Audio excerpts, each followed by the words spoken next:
En nombre del Padre, del Hijo y del Espíritu Santo. Dios te salve María, llena eres de gracia, el Señor es contigo. Bendita tú eres entre todas las mujeres, y bendito es el fruto de tu vientre, Jesús. Santa María, Madre de Dios, ruega por nosotros pecadores, ahora y en la hora de nuestra muerte. María Inmaculada, ruega por nosotros.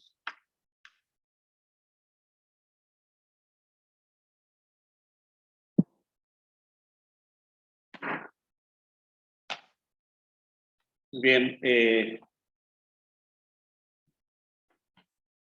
tema de la propuesta de esta tarde es comenzar con la misericordia.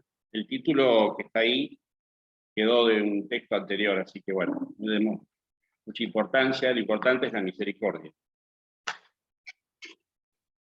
¿Qué es lo que propone en síntesis San Ignacio? Que tienen ustedes ahí escrito, cuál es la intención, digamos, al meternos en lo que él llama la primera semana, es encontrarnos con la sorpresa de la misericordia de Dios frente a el mal del mundo, frente al pecado, como esa condición que por nosotros mismos no nos podemos desprender ni evitar en sus consecuencias y en su despliegue, si se quiere, ¿no? Y San Ignacio busca básicamente que nuestros afectos se muevan, pedir esa gracia,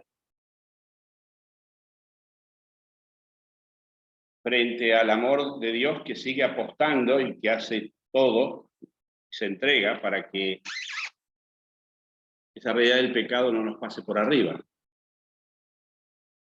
Y apela a, bueno, a la cruz, en el coloquio, ir al crucificado, y a Cristo que padece por mí, por cada uno, cada una.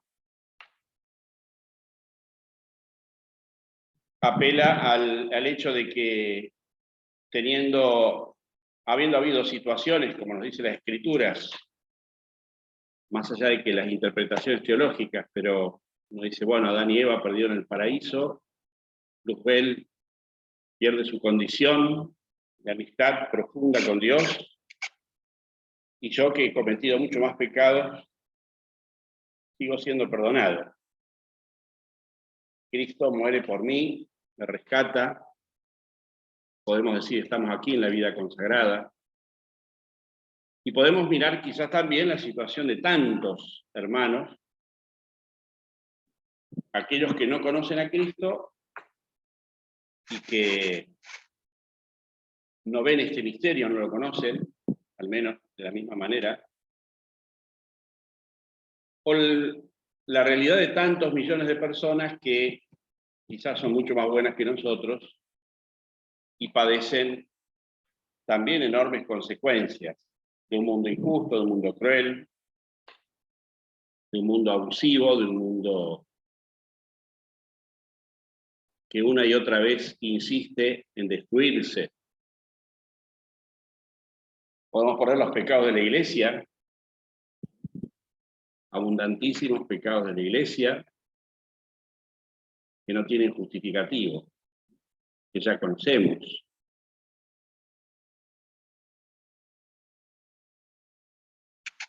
A eso va un poco todos los puntos previos, la oración preparatoria, el contexto del mundo en que estamos, del consumo, que tanto critica el Papa como uno de los causales del deterioro y de la injusticia, ¿no? Y San Ignacio lo que más busca es que pidamos vergüenza y confusión. No se trata de escarbar, ni hacer lista, ni examinar cuestiones que nos vengan, aunque nos vienen igual, sino vergüenza y confusión ante esta realidad. Cristo está ahí y evita que yo esté peor, esté mal. Y en el lenguaje de él, o en la mirada de aquella época que Ignacio toma, que caiga al infierno, digamos.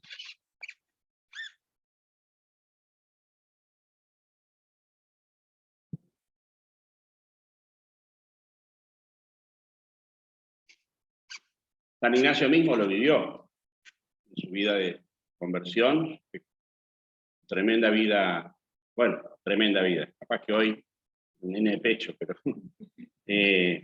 las hizo varias, así que sabe muy bien lo que significa esa misericordia en su propia vida.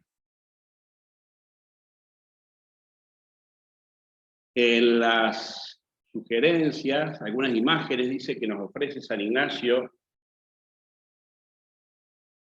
Adán y Eva, como ya hemos visto, David, el rey David, en 2 Samuel está citado ahí al paso, cuando se roba la mujer de su mejor amigo y cae muy bajo, digamos, ¿no? También él es perdonado. Y el acento en la imagen que nos pone San Pablo en 2 Corintios, está ahí en el texto, 5:21, a quien no conoció pecado, Dios le hizo pecado por nosotros, para que viniésemos a hacer justicia de Dios en él. Así que todos los seres humanos tenemos la posibilidad de ser justos, no por lo que hacemos, sino por la gracia y el amor de Cristo. En la medida en que nos dejemos abrazar,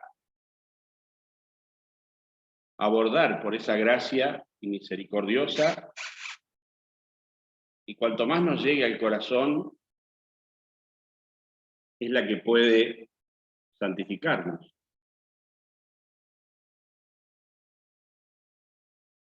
Podemos ser, aunque sea hasta el buen ladrón, que en el último segundo va al paraíso, ¿no? A pesar de que el raconto de su vida no puede dejar mucho que desear. En ese sentido, ya sabemos que rechazamos en nuestra fe todo lo que tenga que ver con el mérito como justificador de santidad.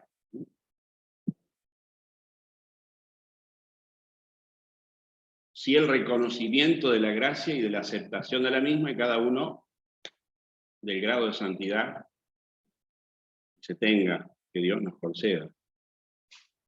No es lo mismo. Algunos textos que pueden ayudar, ojalá, el ciego de Jericó,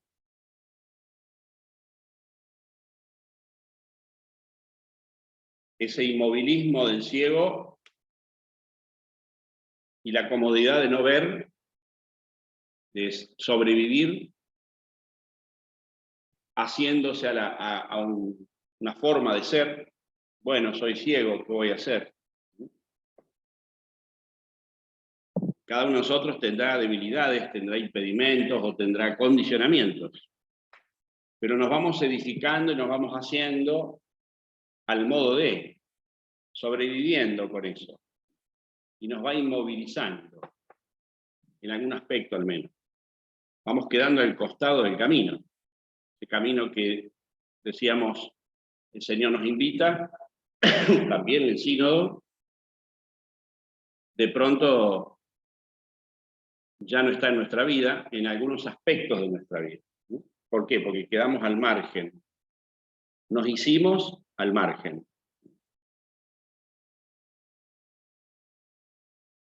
Y la misericordia hasta eso nos da la gracia, de decir, bueno, que ese margen te sirva para entender a todos los que están al margen.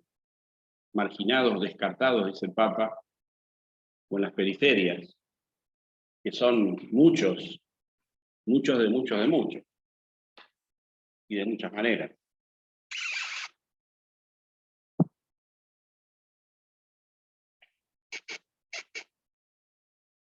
Este ciego dio el salto, tiró su manto, que le servía para juntar los pesitos, y fue al encuentro de Cristo. Hay cegueras que nos marginan, como dice acá el texto, por no aceptar cegueras que intentan eludir deseos, por esconderlos, y terminan explotando, inundando el alma. Nos vuelve a veces tristes, enojados. La vamos llevando porque aparentemente no nos desbarranca tanto, al menos por ahora. Y uno se va haciendo a ese modo de ser, desgastante, por cierto. Y nos vamos quedando como el cieguito del camino, al costado, ¿no? Y esa es la realidad de mucha gente. Empezando por hermanos nuestros de nuestra fe, no solamente.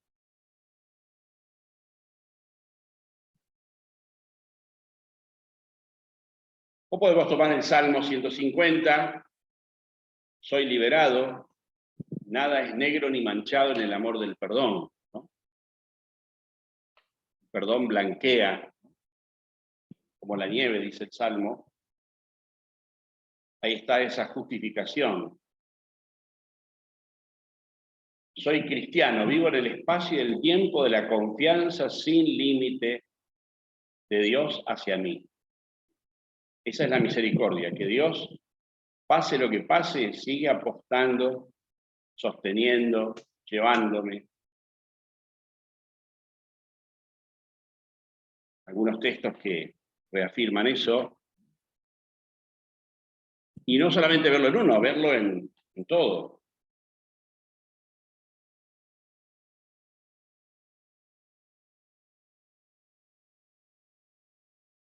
La misericordia es lo que funda gran parte de la esperanza. El cristiano no necesariamente es optimista, porque somos muy conscientes del pecado, del mal, siempre pedimos perdón. En la misa, en cualquier sacramento. Pero sabemos que la misericordia es infinitamente más grande y que Dios va llevando toda la barca con líneas torcidas, tormentas, la barca de cada uno, ¿no? Como decíamos, aunque sea como el ciego del camino, en un paso de Jesús por nuestra vida, o en el último paso, como el buen ladrón, siempre la misericordia está ahí. Lo que Ignacio nos hace pedir y hablar en el coloquio es que yo me enamore de este Cristo. Y que ese amor de Cristo me llegue al fondo, ¿no? Una gracia, pero que la tengo que pedir, pelear, como dicen algunos.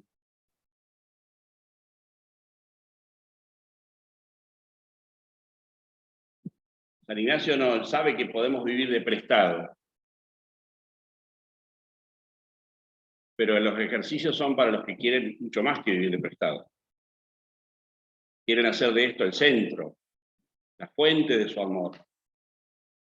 Porque él sabe muy bien que si eso no está, la santidad no está.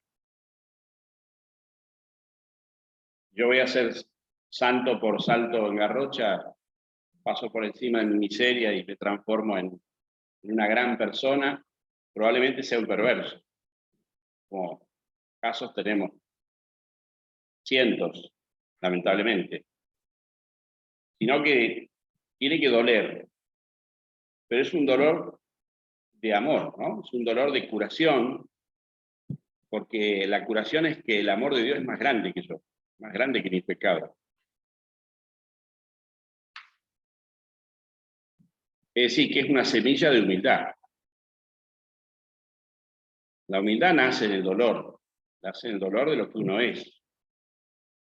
Por eso él va a insistir más adelante, bueno, veremos las humillaciones. Entonces tengamos lo que podamos de esta tarde, ya sea hablando con Cristo crucificado, que nos muestra la humanidad, qué hemos hecho con lo que Dios nos ha dado, ahí está, en la cruz. He aquí el hombre, ¿no? Dice Pilato, con el Jesús que está destruido, sin saber que está diciendo una frase profética o teológica. Esto es el ser humano sin Dios, sin el amor de Dios. Y es lo que admira Ignacio, de que el amor de Dios haya llegado a mi miseria.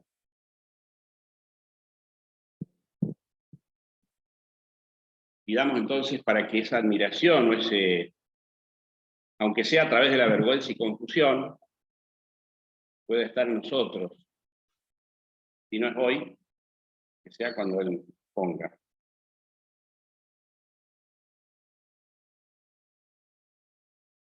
Vamos a recordar brevemente si lo que estamos pidiendo también es que cada vez más insistencia en que se muevan nuestros afectos,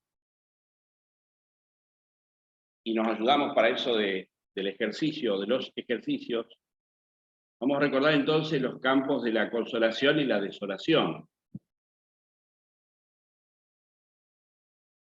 Si habíamos dicho que el buen espíritu tiende a, y el mal espíritu tiende a, uno a animar, a advertir, otro a poner impedimentos, a ofrecer falsos placeres, según en qué estado estoy, según cómo va mi camino. Cuando estos sentimientos o otros se repiten o se permanecen, empiezan a ser más largos, es ahí donde empiezo entonces a tratar de atender, escuchar si estoy consolado o desolado. Si mis sentimientos son, como ustedes ya saben, ¿no? De paz, de alegría, de gusto espiritual.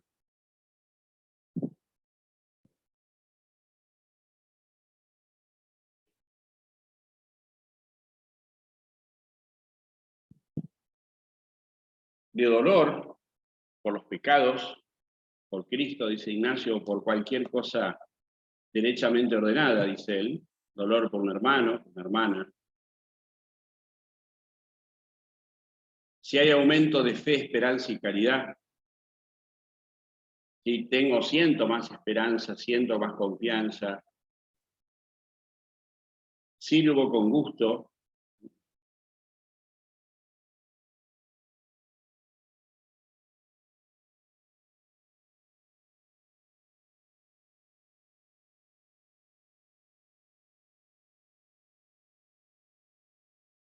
si en ese gusto por las cosas espirituales siento también una armonía con Dios, aún en las cosas difíciles que me suceden,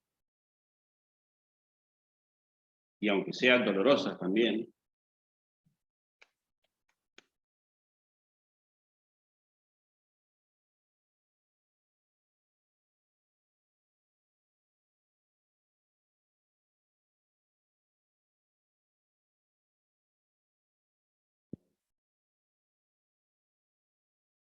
podríamos quizás leer también la atención. Si soy pronto y atento en lo que tengo que hacer, estoy pronto y atento en lo que tengo que hacer.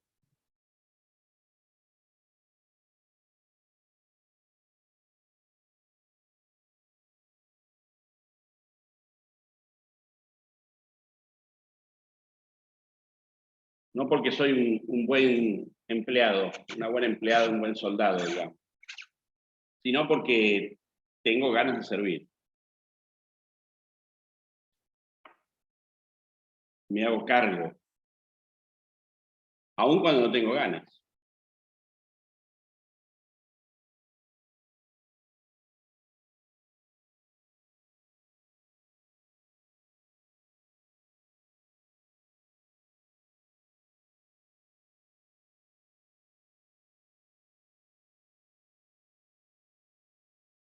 Entonces, dice Ignacio, en este campo es donde más habla el buen espíritu. O sea, las cosas afuera pueden estar bien, mal, más o menos. Va todo muy lento, va todo muy rápido, va todo no sé qué. Pero el asunto es cómo lo vamos percibiendo, qué resonancia va teniendo nosotros.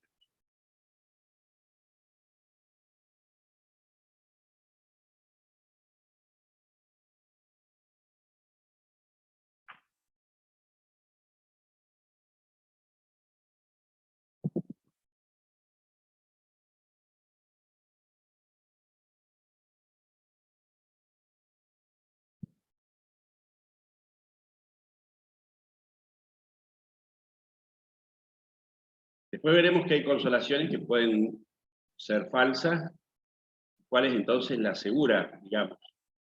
Pero estos signos ya nos determinan que el buen espíritu nos está hablando, nos está reforzando, o nos está confirmando, o nos está diciendo por aquí.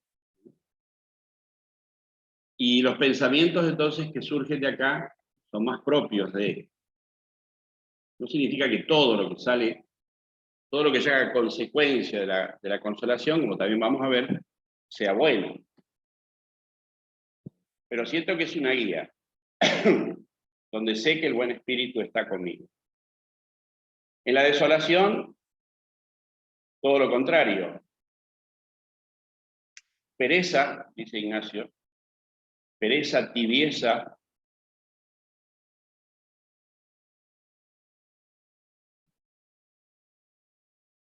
tristeza,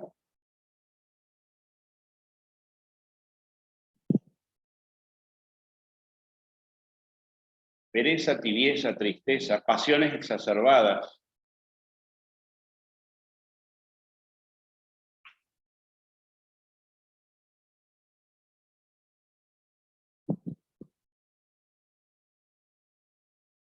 que no necesariamente termina todo mal o que todo sea pecado, sino que estamos como más flojos en la vida espiritual, o mejor dicho, estamos más flojos en nuestro fervor espiritual. Por supuesto, empezamos a desconfiar, sentimos que Dios está ausente, no vemos tan claro desde el corazón, no hay esperanza, la caridad flaquea, empiezan los juicios, los chismes, por supuesto, como dijimos, las pasiones, la ira, por la sensualidad exacerbada.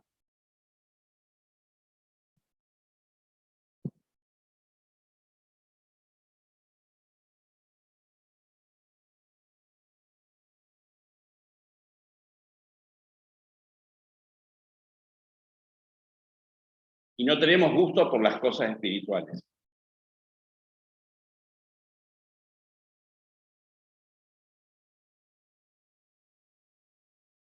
En la desolación también suele presentarse, o mejor dicho, suele presentarse como una especie de partición de nuestra vida. Cosas que por ahí vamos bien o nos entusiasma y otras que parece que estamos en un pozo. La desolación no es el pozo, la desolación es que está todo partido.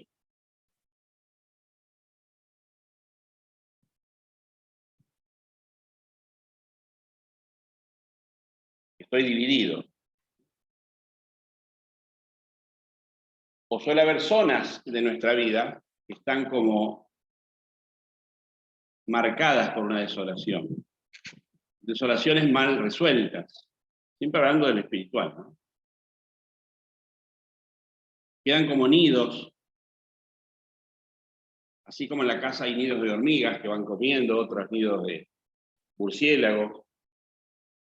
Bueno, el alma también tiene sus nidos donde algunas cosas siguen funcionando automáticamente y no son las que nos animan, no son las que nos fortalecen, no son las que más nos tiran abajo a veces.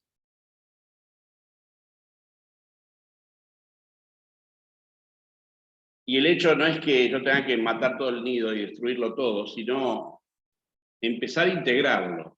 Bueno, esto no lo puedo solucionar, pero ¿cómo lo puedo, dentro de mi vida, hacer que no sea un estorbo, que no sea un impedimento, que no sea un freno de mano, digamos, en la marcha, que no me divida tanto la cabeza y el corazón?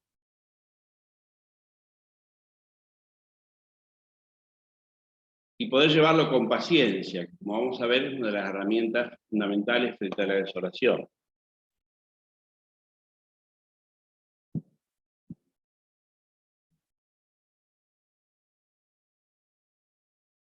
Entonces yo, ¿qué tengo que hacer? Escuchar y ubicar. Es decir, esto es un signo de desolación, esto es un signo de consolación.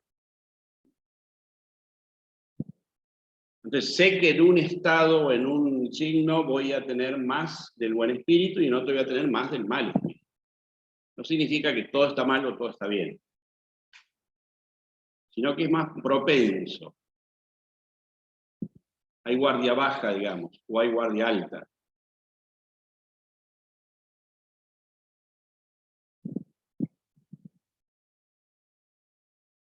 En la consolación, lo que tengo que hacer es primero es disfrutar, vivir la consolación. Y diríamos hoy en día, sobre todo nosotros religiosos, darle importancia a la consolación.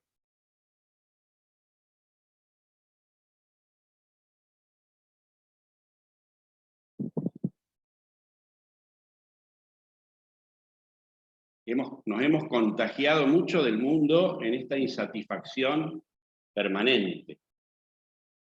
En el mundo, y quizá en nuestra vida religiosa también, favorece mucho el consumo, para tratar de llenar con lo que sea. El consumismo en general, ¿no? Nosotros tenemos nuestros consumos también, materiales o espirituales, y esta insatisfacción permanente.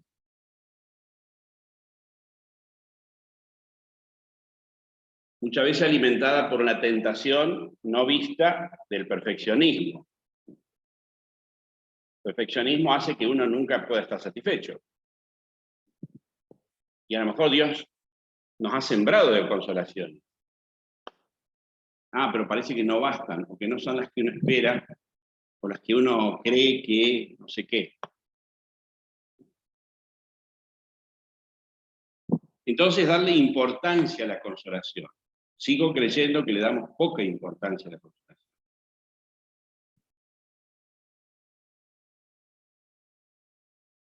La consolación no es, como ustedes ven, tener logros. Ah, porque nos va bien, tenemos un logro, entonces estamos con... No. La consolación es consolación. ¿Se siente o no se siente? ¿Por dónde? Y por donde Dios quiera que va a venir. A veces coincide con nuestros logros. Pero puede ser que ese logro sea discutible. Entonces, esa consolación puede ser también, hasta cierto punto, una tentación. Veré eso más para adelante, pero por lo pronto, volver a la fuente. La consolación es un don de Dios. Y es una de las causas por las cuales a veces San Ignacio dice que estamos desolados. Pues no aceptamos ni reconocemos ese don. Y estamos buscando caramelos en otro lado a ver si alguno endulza poco.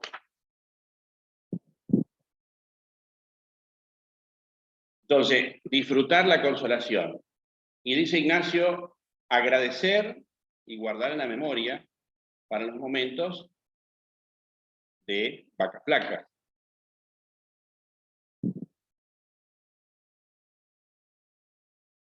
Y esto es hasta psicológicamente básico.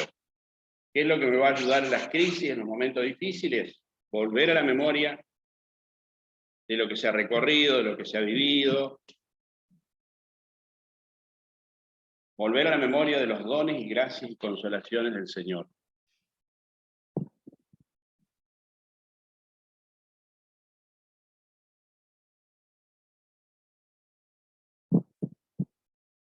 Puede ser que una vida se derrumbe, puede ser que una vida, un proyecto de vida se caiga, se desgaste. Hemos dejado pasar tanta agua que ya el agua socavó todo. Eso puede pasar. Lo que no tiene que pasar es que aún así yo no sea consciente y no ponga en esa evaluación todo lo que viví con el Señor. Y pregunte, ¿y esto qué es?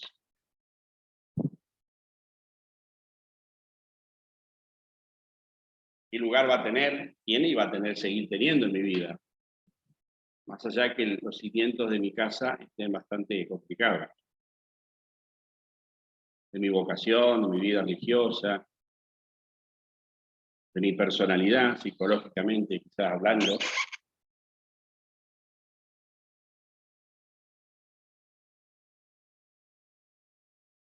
Y de esto tenemos también numerosísimos ejemplos y casos.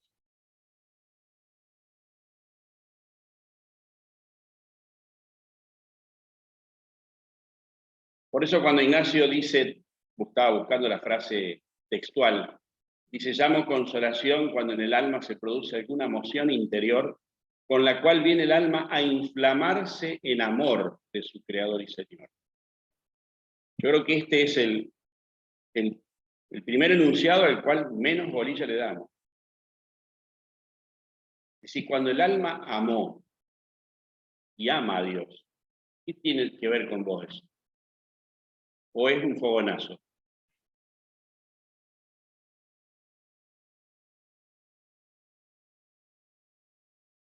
Ese amor a Dios que se sintió, esa experiencia de Dios, ¿por qué no se le da valor? ¿Por qué no es importante? ¿Y entonces qué es importante?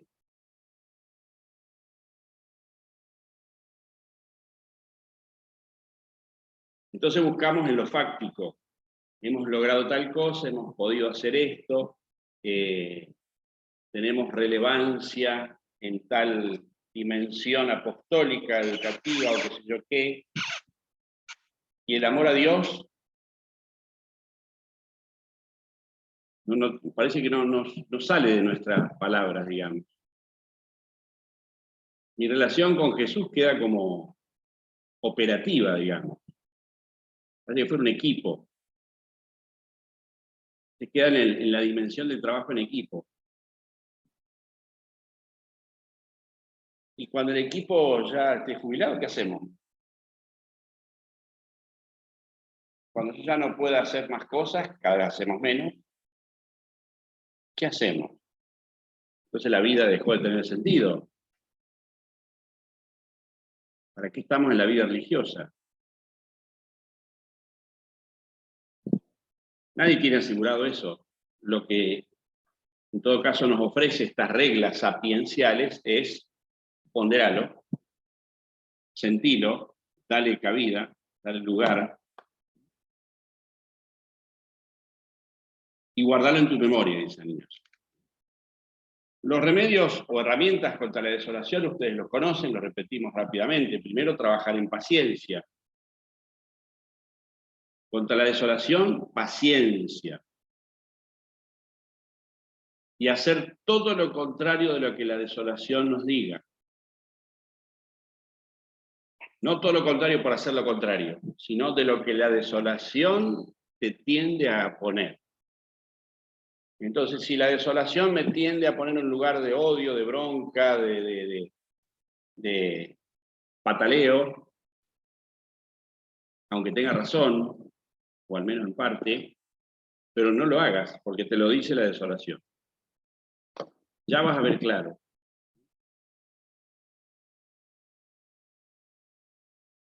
Con el mismo o parecido criterio, no tomar decisiones desoladas. Sobre todo, dice Ignacio, no mudar aquello que decidimos en consolación.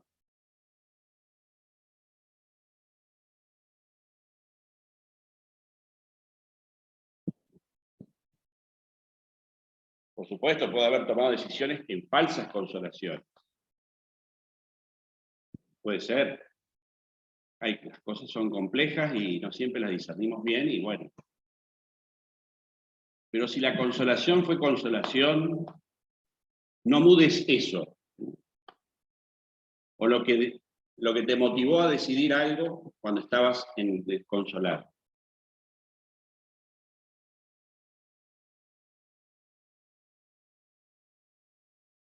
Y entonces sí buscar la causa. Puede ser una negligencia, hemos dejado pasar, hemos manejado mal. Estamos meramente a la defensiva, sobreviviendo, como decíamos, como el ciego del camino, o a la defensiva, buscando estrategias para salir del paso, para resolver prácticamente y no ponderar en el espíritu. Le hacemos caso a cualquier emoción como si fuera la verdad suprema. Entonces, lo que sentimos en el momento parece que es la verdad.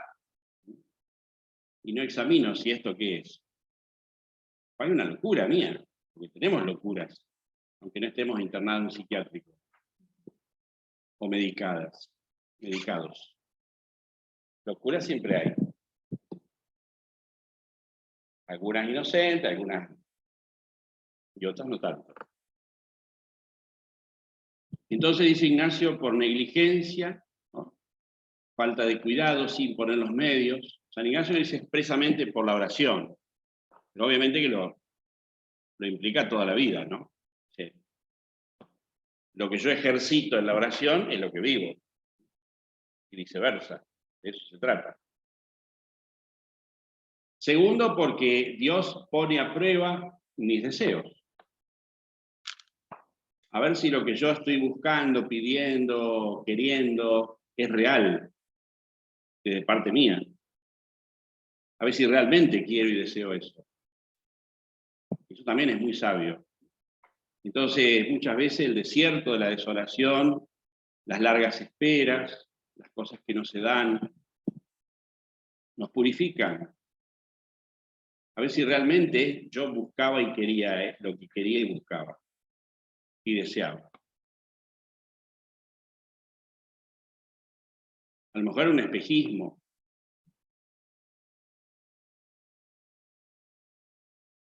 O a veces la desolación nos muestra que lo que yo buscaba y deseaba no está ahí, sino está en otro lado. Y tercero, como decíamos, vivir y aceptar que la desolación, que la consolación es un don, un regalo. El fruto gratuito de un encuentro.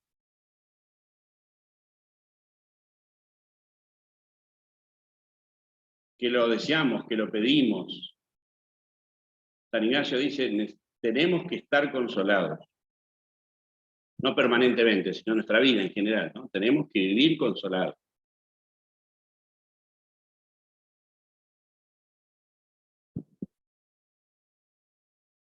Vuelvo a repetir, aunque no todas las cosas vayan bien, maravillosamente bien.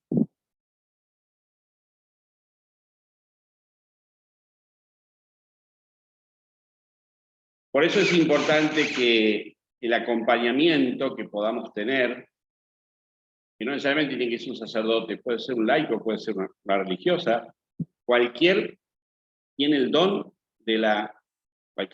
que tenga el don de la paternidad o maternidad espiritual, así fue el principio de la vida cristiana y de la vida monacal. No es que tiene que ordenarse cura para ser maestro espiritual, nada que ver. De hecho, San Francisco de Asís, San Ignacio no eran curas, San Ignacio se ordenó después, final de su larguísimo proceso ya con sus compañeros y todo, ¿no? Por poner algún ejemplo. Santa Teresa era una maestra espiritual, aunque no tuviera el título de directora. Mamantula, Santa Catalina. Y seguramente habrá habido hermanos entre ustedes, en todos lados. ¿Qué quiero decir con esto? Que lo que necesitamos, porque es parte de nuestra vida consagrada y de la vida espiritual, compartir, conferir, comulgar. Que no existe un discernimiento que sea absoluta y totalmente individual. Necesito conferir. San Ignacio lo pone en una regla, que también la he escuchado a ustedes, muy práctica y muy situada. Cuando yo tengo algo que quiero, que insiste en ser escondido, es porque lo tengo que hablar. Porque lo minimizo, porque me da vergüenza, porque no me parece que tenga que molestar a la persona por esto, porque no creo que no es importante, o sea, minimizo, o simplemente lo niego. Lo tengo encerrado en el armario, como se dice comúnmente, el muerto que está encerrado en el armario y que no quiero abrir. Ni se me pasa por la cabeza abrirlo. De eso tengo que hablar, dice San Ignacio. ¿Con quién? Bueno, con la persona que pueda ayudar. Gracias a Dios, los medios tecnológicos nos dan posibilidades. o más posibilidades que antes. Dios se las arregla, si no es por un lado o por el otro. Y ya el solo hecho de hablar, ya pone en remojo, ya despeja, airea, y a veces ya nos da la respuesta, por el solo hablarlo.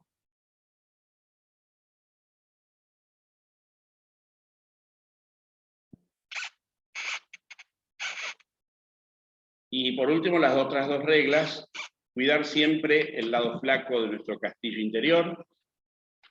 Nuestros puntos débiles son puntos débiles.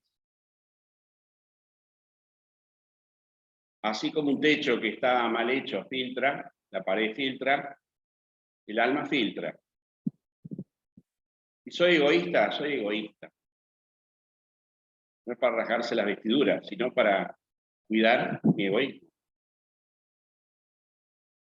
No es para escandalizarse, sino para decir, bueno, esto está en mí.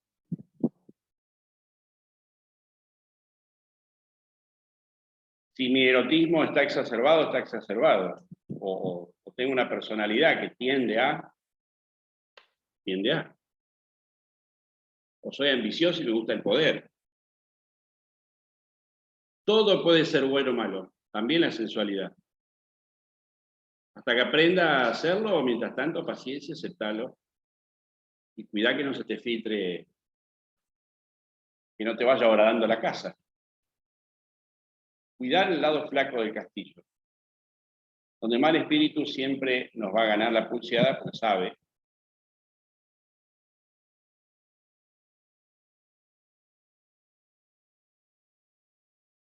Y lo otro es, Ignacio nos advierte quizás más para las pasiones.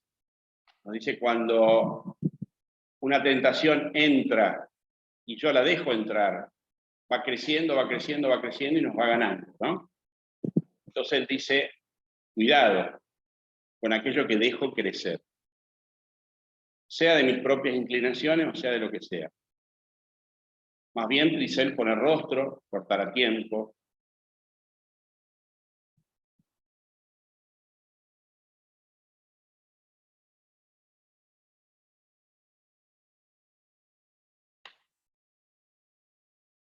El modo en que entra, esa es la cuestión. Fíjense que nosotros podemos enojarnos, Jesús se enoja y no evita ese enojo, porque el problema no es el enojo, sino cómo viene, para qué es.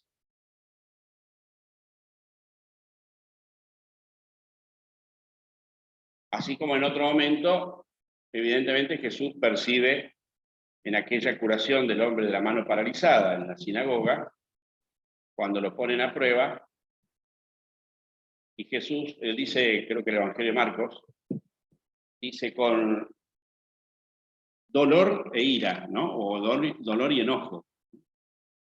O bueno, según las traducciones que hay de todo tipo. Es decir, que percibe el Señor esta tentación y la evita. Lo importante no es esto, lo importante es atender a esta persona, y si ellos no quieren ver, problema de ellos. Y en cambio, en otro lado, saca el cinturón y echa a los cambistas. Así que la ira también es una pasión, como diseñaba Santo Tomás, que puede ser también constructiva. Si uno no pone agresión e ira, tampoco evita el mal. Si no ponemos agresión en la lucha con la justicia, tampoco hay justicia. El asunto es desde dónde viene ese enojo y a qué va. Entonces ahí es donde va esta lectura de la regla. Cómo entra, cómo voy dejando ganar espacio y cómo me va copando. Cómo va haciéndose, dice él, como un perro furioso. Cuando uno le da entrada, el perro avanza.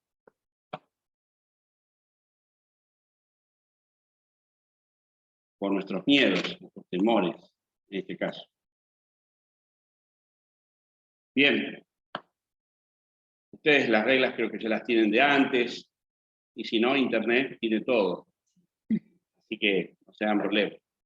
Lo importante era quizás remarcar algunos aspectos que me parecía importante a lo mejor poder hacerlo y ojalá puedan dedicar a encontrarse con la misericordia y dejar que el corazón, en la medida en que Dios lo quiera, se mueva.